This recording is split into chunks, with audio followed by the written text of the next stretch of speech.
ఒక సంవత్సరంలో అన్ని ఏకాదశులలో అత్యంత పవిత్రమైనది. భక్తులకు నేరుగా వైకుంఠ ప్రవేశం లభించే రోజు. భూలోకం నుంచే పరమపద ద్వారం తెరుచుకునే శుభ సమయం. అదే వైకుంఠ ఏకాదశి. అలాగే ఒక్కసారి అయినా అందరి మనసులో వచ్చే ప్రశ్న, టీటీడీలో ఎందుకు వైకుంఠ ద్వారం అనే ప్రత్యేక గేటు తెరుస్తారు? ఈ సంప్రదాయం ఎక్కడి నుంచి వచ్చింది? ఇవన్నీ పూర్తిగా వివరంగా తెలుసుకుందాం. మొదటిది, వైకుంఠ ఏకాదశి అంటే ఏమిటి? హిందూ ధర్మంలో ఏకాదశి అంటే ఉపవాసానికి విష్ణు భగవానుకు అపారమైన ప్రాధాన్యం ఉన్నది. అయితే సంవత్సరంలో ఒకే ఒక ఏకాదశి మాత్రమే వైకుంఠ ద్వారాలు తెరుస్తారనే విశ్వాసంతో జరుపుకుంటారు. ఈరోజు ధనుర్మాసంలో వచ్చే శుక్లపక్ష ఏకాదశి పద్మపురాణం, వైష్ణవ సంప్రదాయాలు చెబుతున్నాయి. ఈరోజు ఉపవాసం, ధ్యానం, జపం చేస్తే జన్మమృతి చక్రం నుండి విముక్తి కూడా లభిస్తుందని భావిస్తారు. రెండవది, వైకుంఠ ద్వారం అంటే ఏమిటి? వైకుంఠ ద్వారం దేవుడు శ్రీ మహావిష్ణువు నిత్యధామం, వైకుంఠంకు ప్రవేశ ద్వారం అని పురాణాలు చెప్పాయి.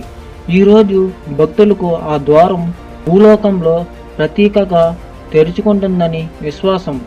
ఈ ద్వారం ద్వారా ప్రవేశించే వారికి పాపాలు నశిస్తాయి, ఆధ్యాత్మిక పురోగతి కలుగుతుంది, వైకుంఠవాసం లభించే అవకాశం పొందుతారని చెబుతారు. మూడవది, టీటీడీలో వైకుంఠ ద్వారం ఎందుకు తెరుస్తారు? తిరుమలలో వెండి వాకిలి అనే ప్రత్యేక ద్వారం ఉంటుంది. ఇది సాధారణంగా ఎప్పుడు మూసి ఉంటుంది, కానీ సంవత్సరంలో కేవలం 2 రోజులే, అది వైకుంఠ ఏకాదశి మరియు వైకుంఠ ద్వాదశి రోజులు మాత్రమే ప్రత్యేక ద్వారం తెరుస్తారు. అలాగే టీటీడీ సంప్రదాయ ప్రకారం ఈ ద్వారం ద్వారా స్వామివారి దర్శనం వైకుంఠంలో ప్రవేశించినట్లే. తిరుమలలో ఈరోజు స్వామివారికి సువర్ణ రథోత్సవం, ప్రత్యేక అర్చనలు, మంగళ వాయిద్యాలు జరుగుతాయి. లక్షల మంది భక్తులు ఈ ద్వారం ద్వారా ప్రవేశించి శ్రీ వెంకటేశ్వర స్వామిని దర్శించేందుకు వస్తారు. ఈ ద్వారం తెరుచుకోవడం అనేది స్వామివారు భక్తులను స్వయంగా తన లోకానికి ఆహ్వానించినట్లే అని విశ్వాసం. నాలుగవది, పురాణాల్లో ఉన్న కథ. మార్కండేయ పురాణం, పద్మపురాణం ఇలా అనేక గ్రంథాలు చెబుతున్నాయి.